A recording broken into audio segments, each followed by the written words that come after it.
E-commerce giant Amazon's ad revenue is now more than twice as big as Snapchat, Twitter, Roku, and Pinterest combined. CNBC reports that Amazon's advertising unit has seen major growth in recent months, with its revenue now 2.4 times as large as Snap, Twitter, Roku, and Pinterest combined and growing 1.7 times as quickly, according to Loop Capital. Amazon's other revenue unit is primarily made up of advertising but also includes some sales related to other service offerings. This unit has grown by 77% year-over-year to more than $6.9 billion in the first quarter, according to a report from Amazon last month.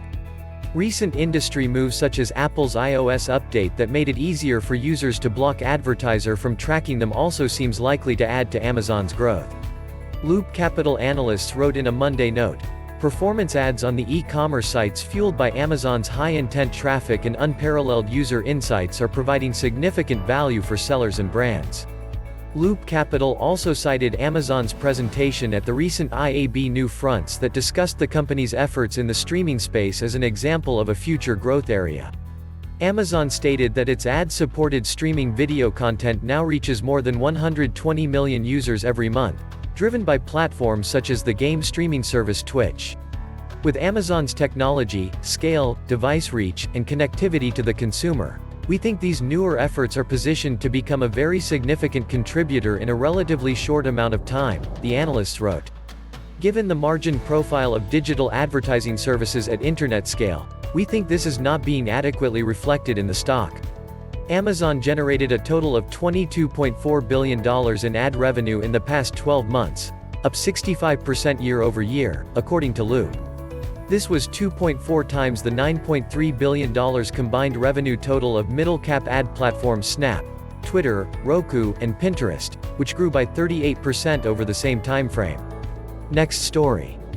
Some of the largest delivery companies in the United States, including Amazon, Uber, and various food delivery firms, reportedly fell victim to a basic, fake driver scam, according to a recent Justice Department complaint. The scam involved selling driver identities to others, meaning criminals could deliver customers food or drive them to the airport. Forbes reports that Homeland Security and Frankie DiGiaco, a former prosecutor for the Southern California branch of the Justice Department, were tipped off last year to a case in which Brazilian nationals appeared to have stolen thousands of ride-share and delivery company customer identities across California. Companies affected included Amazon, Uber and its Eats division, Instacart, DoorDash, Postmate, Lyft, and Grubhub. The stolen identities were sued to create driver and courier accounts at these companies. These could then be sold or rented to anyone who wanted them, including people who usually wouldn't qualify for employment at ride-share and delivery companies, such as illegal immigrants, convicted criminals, or those who cannot legally drive in the U.S. Those taking part in the scam could even claim referral bonuses, sometimes as much as $1,500, for finding new drivers, a Department of Justice investigation found. This information comes from a DOJ complaint against 5 Brazilian nationals filed in the Southern District of California Federal Court earlier this month. DiGiaco, who is now a partner at the law firm Hillier DiGiaco, commented that what struck him as most surprising was how easily the companies fell for the scam and how it could have been prevented. To steal identities, the suspects use basic tricks. If they were delivering alcohol, they would ask customers for proof of age and use phones to photograph driver's licenses and other ID cards.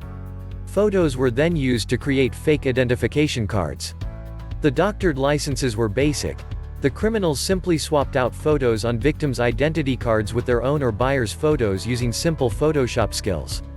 In at least one case, the criminal changed the main photo but not the one in the smaller watermark. This is not such an incredibly technologically sophisticated hacking of the platforms, DiGiaco said. They're just taking a headshot and moving it onto the ID and submitting that photo.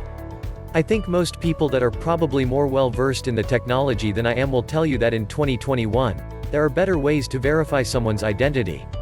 I think they need to do more.